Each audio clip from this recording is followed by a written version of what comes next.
Hey, everybody. Welcome back. You've joined us on another episode of CISO Talk. I'm joined today, of course, by my co-host, JJ, Jennifer Manella. How are you, JJ? I'm great, Mitch. You're in a different locale than normal. I hear you're on the move. I am on the move. I have a very boring not background happening right here. Sorry, folks. But yes, poor life decision choices. Decided to move some stuff myself, and that failed miserably. I mean, it's moved, but it's just not actually finished moving yet. It sounds like let's replace this cabinet in the kitchen. Pretty soon, the whole kitchen is being remodeled. One of those life decisions, right? There was some of that. Yes, we did. Yes. Well, great. We have a really special guest. You know Lisa at least a little bit better than I. Why don't you introduce Lisa, and then Lisa, if you tell us about yourself. Yeah, sure. And I'm not going to do Lisa the disservice of trying to explain what she does exactly in her role. So I'm going to let her do that. But I've run into Lisa a few times at events here locally in the Raleigh area, seen her speaking at B-Sides. And it's been a really fun and engaging conversation. And just watching, Lisa, what you do and how you do it and how you explain it. It's been really fun. And thank you for joining us. It's great. Great. Thanks for having me. So I'm a senior director at Dell Technologies. I'm in the product and application security team. I have a bunch of things underneath me, vulnerability response, otherwise known as PSERT, Product Security Incident Response Team. I have our champion program, our security training program. I have a customer trust aspect of all those fun questionnaires that come in from our customers about what our security practices are. And I also have Bug Bounty underneath me, and I'm also driving the SBOM initiative for all of Dell. So that's been a big fun adventure. I don't know how you found the time to join us today. That's a large plate you're eating off of, my friend. But one of the things that that I saw you kind of talk about doing was the SBOM panel. Can you give us the quick recap of what you guys talked about there? And then I think Mitch and I might want to ask you some specific questions about how that works. Sure. So software bill of materials is the fun SBOM for those that aren't aware. Really what the goal is to make sure that you have an inventory of all the type of things that you put together in your software package. Sort of like ingredients, if you were making a pasta sauce, you would have tomatoes and onions and garlic, and that would be your ingredient list. If you buy rotten tomatoes, you would want to replace them with new tomatoes to make your sauce. Same type of thing with the software bill of materials. The idea is if you know all the materials and bits and pieces, that if something has a security update and has a vulnerability in it, you want to replace that with that new update to whatever you're using, whether it comes from a vendor or open source.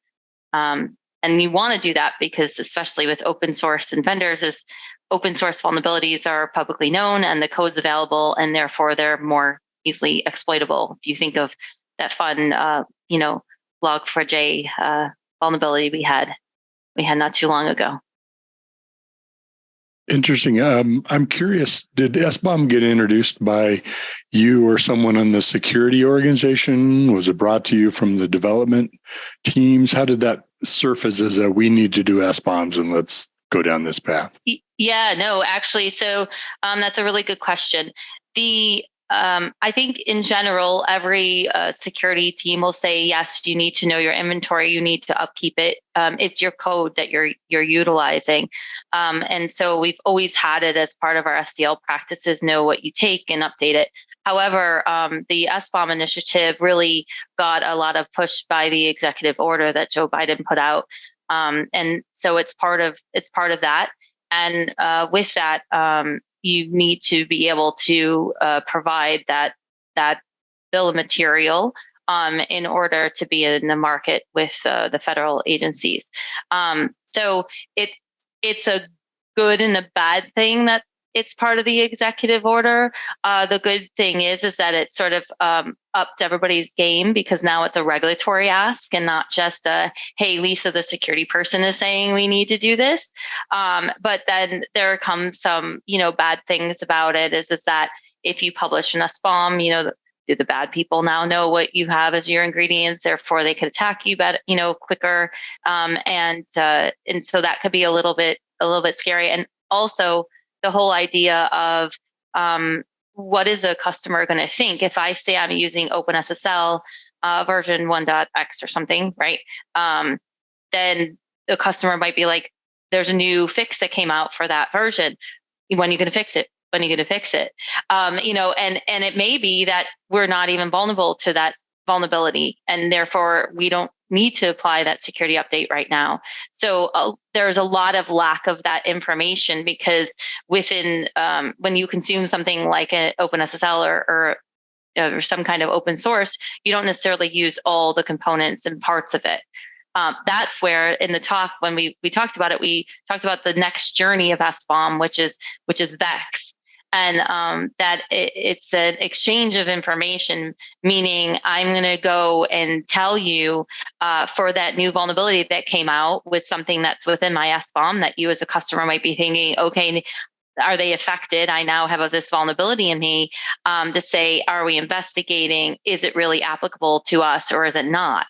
So an SBOM alone is just a piece of information. The part to make the full story is, the applicability of the vulnerability, really. And if you need to, if you need to do an update or grab that latest open source component. I'm going to ask this because I feel like from vulnerability management, which luckily is not anything I've been primarily responsible for, but peripherally responsible for with and through clients. And it seems like it's already such a challenge just when you're talking about traditional assets in an organization. So I'm curious in a company, the size and scope of Dell and others that have not just one piece of portfolio and one little kind of chain of product line, but a large, robust organization with lots of departments, lots of projects, lots of products. How do you even tackle managing that centrally? Because you're responsible for so much. Is it all handled in one place centrally, or does each department how is that carved up? Yeah, so within Dell we have a hybrid model. So within my team, I have what I call PCERT engineers and PCERT PMs, and then within the businesses they have champions. So it's sort of a partnership. The ultimate understanding of the risk and what's going on in that is sort of what I'm in charge of, and making sure that teams are following the correct processes and policies. So I'm very heavily involved with FIRST, and FIRST has a PCERT services framework, and we follow that from discovery, triage analysis, remediation, disclosure, like that workflow. So within my team, we set the policies, the processes. We have the tooling to capture the vulnerability and make sure that process is really happening. And ultimately that disclosure to the customer is happening so that the customer knows, hey, there was these vulnerabilities. You're right. It's very difficult when there's a big portfolio. But I think working and partnering with the business teams, to make sure we're understanding what's going on. There are some of our product teams that can address things extremely quickly, and some where it just takes longer to build. When you're thinking big servers and stuff like that, it could, it's a lot easier than throwing out a BIOS update. It's harder than throwing out a BIOS update. We have to think about that. And ultimately, it all comes down to, the risk and how quickly do you react based on the risk, utilizing scoring and severity, but thinking even beyond scoring. What's the risk to the customer? Is it in a protected system? There's a lot of those type of things that come into play. My follow-on question with that is, it sounds like looking at it from the outside that managing, SBOMs is pretty tedious and intensive, and the VEX and the exchange system is going to be kind of a different way to approach this moving forward, or maybe you can correct that if that wasn't quite right. I'm curious where you see Dell aside, just in the world of where we are with managing vulnerabilities at that level of granularity, where do you think we will need to go as an industry to have that tipping point of the security benefit outweighing the detriment to security that we get by just having busy work trying to keep up with something? Yeah, no, you're exactly right. I mean, I think that's one of the things that another downside of the executive order in a way is that if the focus is so much on, I mean, SBOM was such a catchy name. Everybody was saying it. I love Alan Friedman for it, but it was just that was everybody the thing to say. And I think that a lot of people lost focus about what we're really trying to do, and really dependency management is the key. You need to know your inventory, but once you have your inventory, you need to match it with about knowing the vulnerabilities, and then you need to match it with being able to address the vulnerabilities. So the important part is being able to have a process to be able to handle any of the vulnerabilities that are coming in.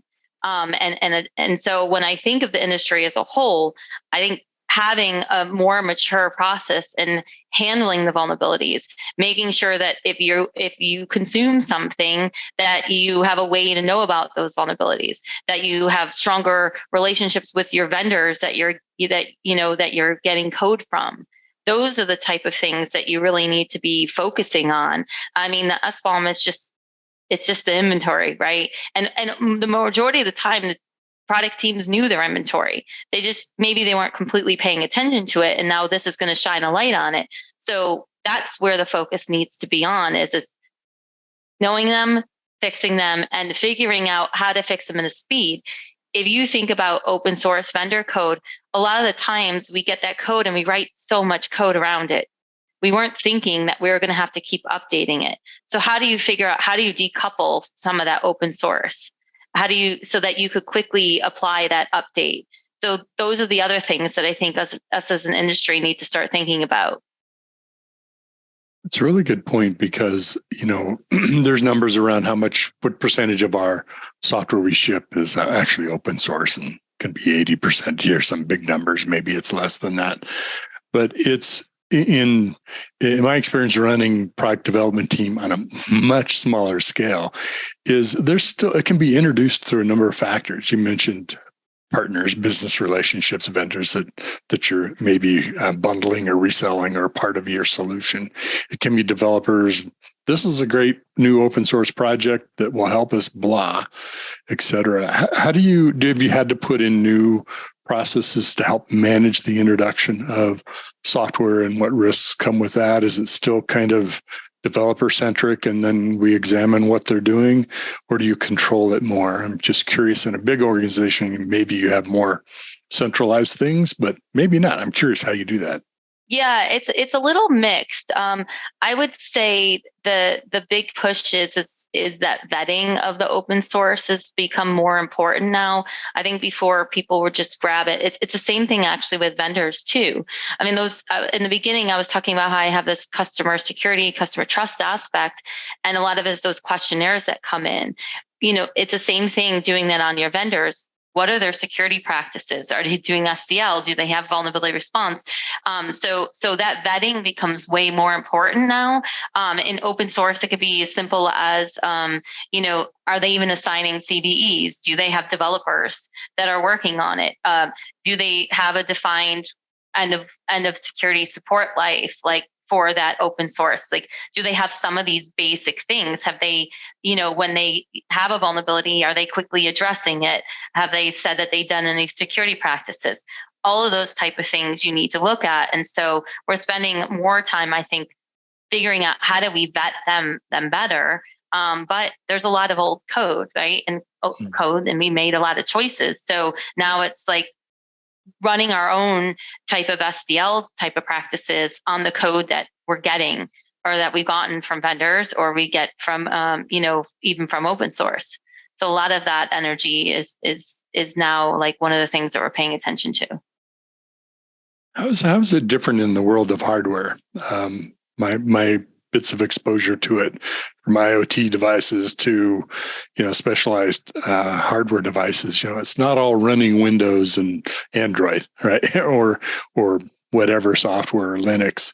A lot of it is sometimes a specialized operating system, very driver level, hardware level kinds of code. How is that different than what maybe an insurance processing organization might have to deal with? Yeah, I would say it certainly adds more, complications to the equation. With hardware, it's the first question is when there's a vulnerability, can we fix it through the software? Or do we have to go and have the hardware infuse something on it? So that's the part that makes it difficult. And when you have hardware that has a vulnerability, you can't fix it with software. Is it something that you're actually going to fix or be able to fix? I mean, if you think about back of like the Spectre meltdown and all that, there was no fix, right? There was a lot of stuff to help protect from it, but I think the reality is that with hardware, oftentimes your best fix is to get new hardware. If you want to stay on the most secure version all the time, you're getting new hardware all the time. So having a good practice to do that. But we know that there's a lot of customers and a lot of things that run a lot of important stuff that's on very old hardware. So it just makes it a little more difficult. But the majority of the time, I feel that we usually can fix a vulnerability through some kind of software aspect around it.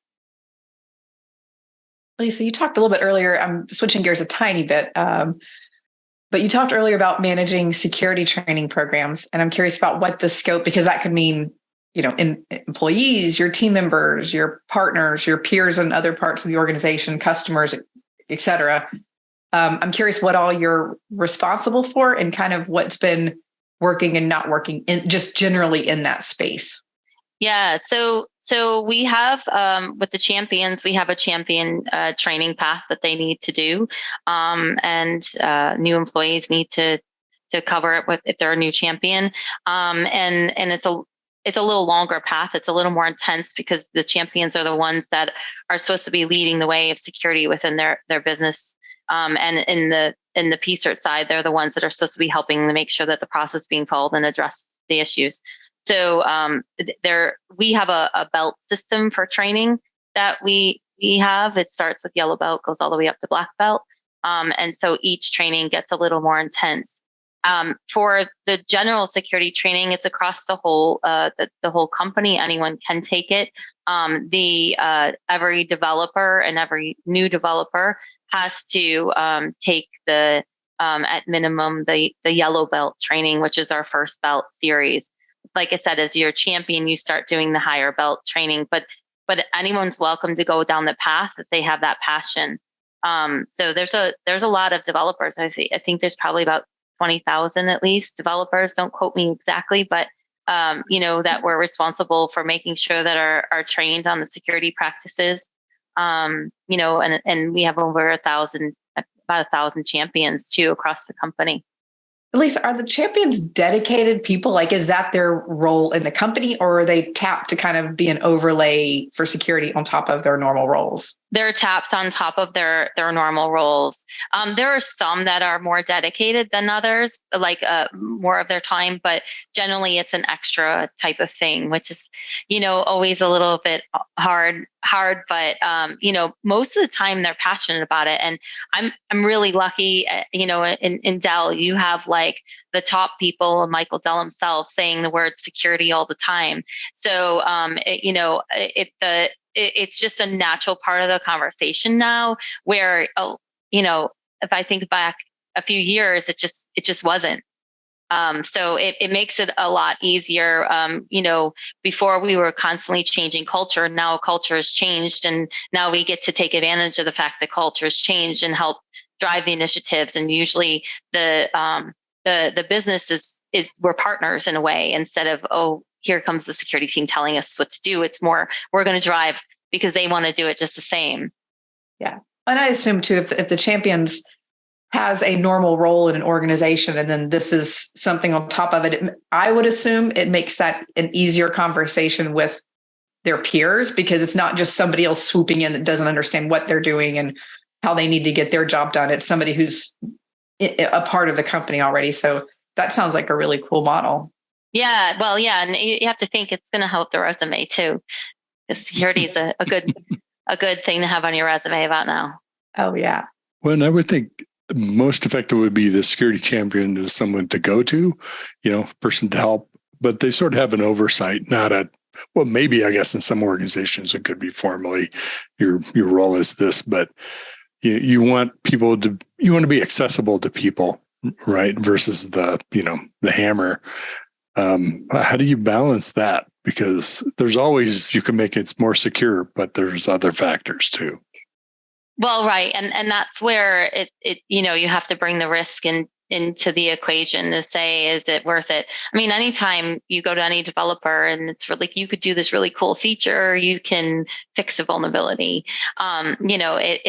It's not the most attractive thing all the time, but it's, protecting the company and protecting our customers. And so, we really try to ham it up. It's a really important role, and it's helping, support our customers and making sure we're not showing up in the headlines, which is always the biggest fear of every security person. Speaking of showing up in the headlines, one of the things that I saw you doing at B-Sides was the skit where you were talking about the vulnerability disclosure process from both sides of, the organization, and then also the security researcher, and kind of what that dialogue and the thought processes driving the dialogue look like. And when specifically what stood out to me is kind of when you were choosing to communicate and not communicate, and specific methods of communication. So I'm curious if you'll share a little bit with the listeners on that, because they won't have had the benefit of the whole skit. Maybe we can find a link if it was recorded, and we'll point them to that after the show. It was recorded. Yes, it was recorded. I did see it on YouTube the other day. So it was a lot of fun to actually do a skit to get a point across and to educate people. But really, it is difficult dealing with researchers. I mean, we're so appreciative of the researchers, and Dell has a bug bounty program. We're one of the first to have, server and products. Every part of our portfolio is part of this public bug bounty program. So we're really excited about that. But with that, it's how often do you communicate? What are you, if you're telling them too much information, and things change through the whole part. It's you think you're going to get your fix out in this date, and then COVID happens, or or somebody gets sick, and then something breaks, and then they're doing a paper, or they're about to publish a paper, or maybe they're going to speak at Black Hat, and you're trying to get your timing to match their timing. And then, so it's a lot that you have to think about with it, and understanding the motivations. Is the motivation a research paper? Is it talk? Is it to get hired? Is it the researchers are trying to, get bounties and bug bounty money? There's so many different things. And when they're also maybe juggling, talking with, 10 different vendors right now, because they found a lot of the vulnerabilities. And this might be the most important thing for us, but maybe not to them. Or it might be the most important thing to them, but maybe not to us, because we're always looking at the risk and the severity and all of that to figure out how quickly we patch. And so there's a lot to the equation. And we're so thankful for the researcher community, but it's not always, rosy sometimes. Yeah, I imagine it's as sprawling and challenging to manage as something like an SBOM or a granular inventory with all of those kind of dependencies related to it. Because it's not hey, George, just go fix this one line of code. There's a cascade of stuff that happens after it. And it may not even, I think you gave an SSL TLS example earlier about there may be something that they think is a critical vulnerability, but the manufacturer looks at it and they understand the full context of it and what can or can't happen with that vulnerability past what maybe a researcher sees from the outside, and scores it differently. So I imagine there's a lot of in negotiation and conversations and education a lot of the times too. And it could be that they told us about something and we're about 2 weeks just to ship a new version out there. So it's like, then we have to we're just kicking off the whole new process of when we're going to, when's our next fix? How many versions are affected? How many versions do we need to fix? When are we going to fix them? Like there's a whole release train. Are we going to do it as a patch or is it going to be, a whole new version? There's so many different things that are going on in the background. And that's what the skit's about is that, is what's going through maybe a researcher's mind and then what's going through, the vendor and all the work in the background that they're trying to do and making sure like, all the things are coming together really nicely and we're all prepared and, working with PR and legal and there's a lot that goes on. So based on your experience, just throughout being in the industry, what do you see I'm going to ask a 2-part question. What do you think is the most volume of what is, my words are not working today. What is the number one motivation of the researchers? Are they looking for publishing a paper, money, et cetera? And then the follow-on related question to that is the bug bounty a large part of your vulnerability disclosure program, or are there other paths into that for somebody who's not seeking that monetary bounty? Yeah, no, there certainly is. Almost every company has an email address that you could just email to, hopefully use a PGP key or some kind of encryption if you're telling us about something. But yeah, an email is usually there and somebody has a base web page somewhere that says this is how you can report a vulnerability. A lot of companies are utilizing bug bounty, especially for the platform. So even if you don't want to get paid, you could still go through the platform because then it's just an easy way to communicate. So a lot of people in the industry would rather you still go through that, but there is email, so anybody can report anything. I think that motivation through the years has changed. In the past, people usually weren't getting paid, right? In their motivation, some people just want security to be better. Some people want that CVE because they're trying to get their fame. In knowing, being known as that researcher, the media has definitely up leveled everything.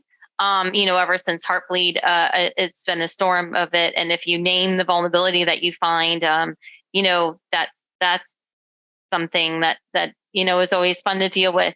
So I don't know. I think it depends on what state of maturity that researcher is in. I think in the beginning they're probably thinking, I want to make sure I could get paid and be able to, survive doing this thing. And then I think down the road, they're less about that money and they're more about their reputation, which will lead to future type of money, like maybe they start up products or their own company or something like that. So I think the motivation can change and it's sort of all over the map.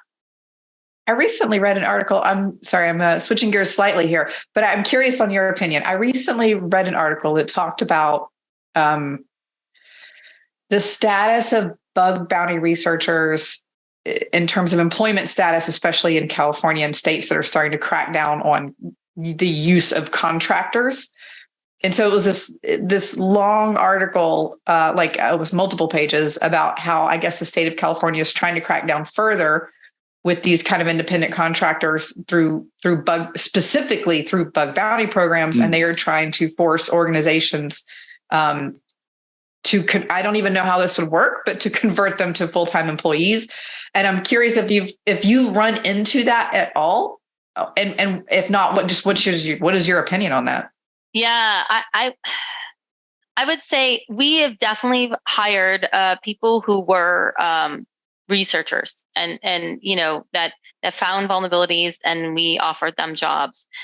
We also just, most of the time when you're looking to hire anybody in the security space, at one time they probably did some form of bug bounty or some aspect of it. So most likely you're going to get somebody that was in that space at one point. I don't know if I feel that it should be that they're a contractor or anything like that. I think a lot of researchers like to have their own control. And if you put a contract around it would lose that, they would lose that control. And there's so many other options for them. So let's not make it hard. Like, I don't want them to go the wrong way. I'd rather them come to the company and it be really easy. We try our best to work with you so that it is easy, so that you come back again.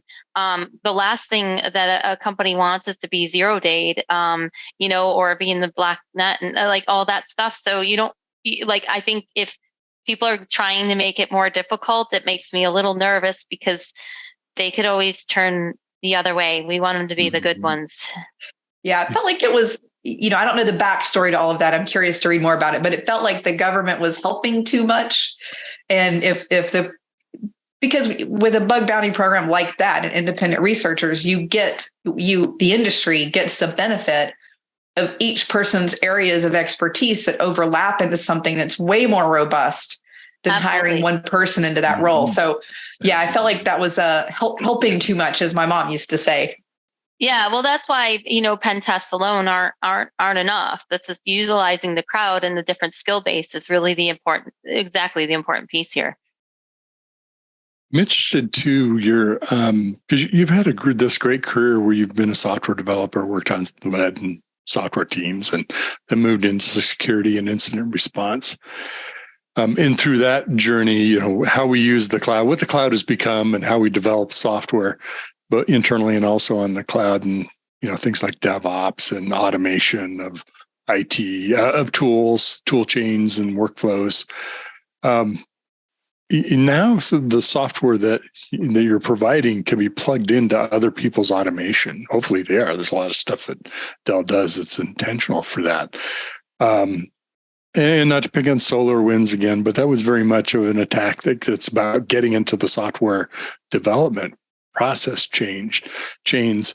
How do you look at that as part of your role of how you maintain secure software, and it's being used in more than just in a data center, running servers and keeping data secure?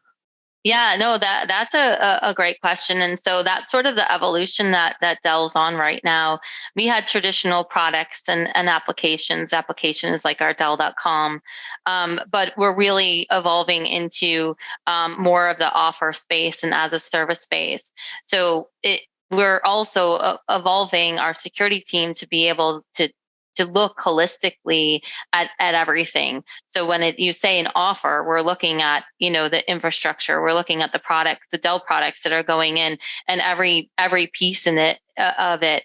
And when you think about there's a product, let's say it's a Dell product, and there's a vulnerability in it. We want Dell to release that security update. Well, now Dell's our own customer. So, within Dell, if our infrastructure needs to be patched, or we're putting that product in our customer environments, but we, Dell, are managing it. That's a lot of the as a service type of space. So we're deploying our own security updates in that. So you have to look definitely broader. I think we're going to see that, and we're doing it ourselves. We're going to stop utilizing the words like product and applications, and we're going to think about Dell managed and customer managed and Dell hosted and customer hosted. Like, where is the environment, all the different pieces of the environment? How do we make sure everything's being worked on and works magically, and there's security in every aspect of that offer? And so I definitely know that we're on that journey. I'm excited we're on that journey, and a lot of the industry is. So you brought up a really good topic. You're on this journey of, you're a product company, but you already are a managed services company. Absolutely. Yeah. Lisa, I want to ask if Mitch is cool with jumping to this. I have to ask the what's bugging you question. So we like to know, like, in your world, no limits, what's happening in Lisa's head that's kind of, I learned a new word recently, niggling, like nagging. Yeah. Like a nagging thing. Lisa, what's bothering you? What's bugging you? So I think what what's bothering me or what's making me nervous is some of the regulatory and compliance things that we're seeing that are coming from all over the place. I would prefer that a bunch of countries got together and worked together on something that was absolutely realistic. There's been talks of no vulnerability. You don't ship a product with any vulnerabilities like that. It's this unattainable and unrealistic. Good luck And so with that. yeah, so I really would like some more realisticness about the regulatory and compliance asks. And to be honest, most of the people doing the regulatory and compliance asks have never worked in a big company or a company. They've always been in the government, so they think, oh, you could go and do this. And I love that they have the passion and they want to make things better.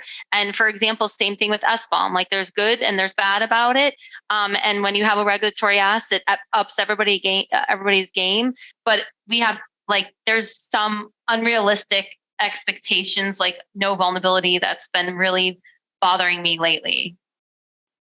Your point about SBOM is a really good one, because SBOM itself, that really doesn't have any value. It's the fact that you understand the code composition, the makeup of all the software that's part of your software, but you have to be able to do something about it, right? Just because you know that, all it is a report, right? It's just information. And by the way, it's also information that's changing maybe by the minute sometimes, and in multi-product development teams. So yeah, I like your point about it's really easy to get fixated on the thing, which isn't really the thing, right? It's only a mechanism to communicate what's happening. It's about how you use that information and how you maintain the security of that. And now it's just transparent because of it. And yeah, you have to do it because of regulatory rules or orders from the government. Yeah. So many of them really are. I mean, the shipping with no vulnerability, I think everybody listening probably just started laughing because, but it is crazy how many of the people that are writing these policies, they do mean well. I don't have any negative feelings towards them as other humans, but they don't understand what they're asking. And I think, frankly, it's dangerous because the only thing everybody can do is start twisting the truth enough to make it sound like they're meeting a requirement. I mean, the industry as a whole, if you have to check some boxes, you start massaging the language of how you can check those boxes and work that language. And I'm not speaking about this one specifically, but there are so many out there, whether it's platforms and software and patches or IoT or OT. When you read the regulations, it's not doable. I think the problem is that you're going to get some companies focusing on the wrong things just to check that box when they really are maybe immature and just general vulnerability response, and they should be focusing on that. So that's the downside here is that let's have those in the industry get the basics down and that are important. But now if you force them to do something, they're going to spend all that money and time there when they really should be focusing over here. So I love the programs that include a maturity model with the control set or framework so that you understand, instead of looking at 1,000 little tiny line items, you understand that these 10 are the first ones you need to do before you even try to tackle the other however many hundred are out there. So, I mean, context is so important. I think that's maybe the theme of our conversation today. I'm curious. So maybe last question before we wrap up. I'm curious, what are the topics that you seek out information on, that you listen to podcasts or a webinar or videos or reading, or what's on your kind of topic list of trying to keep up on? Yeah. So a lot of it is more keeping up with my network and my peers in the industry and making sure that I'm learning and paying attention to what they're doing. And the other part of it is listening to our customers. So there's a lot of insights that we have from those customer inquiries, the things that are important to them, and taking that to figure out where we're heading. And then for regulatory type of stuff, my legal friends are really helpful. I think for me, my general like go-to thing is I get an email every day. It talks about the top sort of news in the security space, and I look through it and I think, okay, ransomware, I usually get to skip that in my space, luckily. And then, it's more like, oh, this, or if I see one of my vendors on there, I'm like, uh-oh.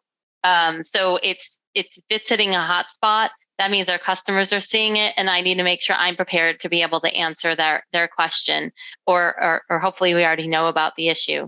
So though that one, top 6 type of security media things in a little blog post like that emails me, it's perfect for what I need usually.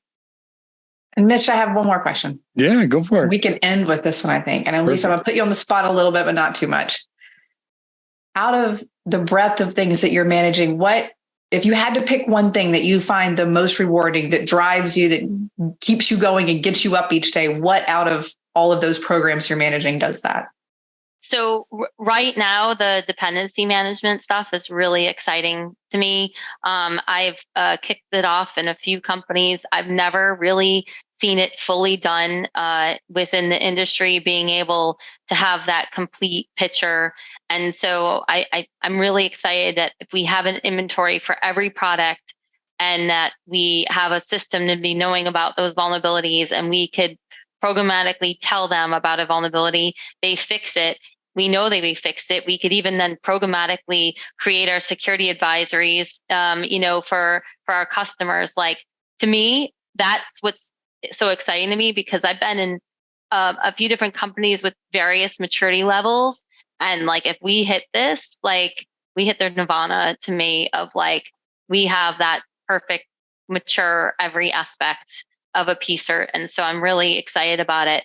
It's like we have bits and pieces, but that complete picture all together, I'm really excited about. That sounds like quite the undertaking, but pretty cool. Yeah. It's like what every security person wants to know. What do we have?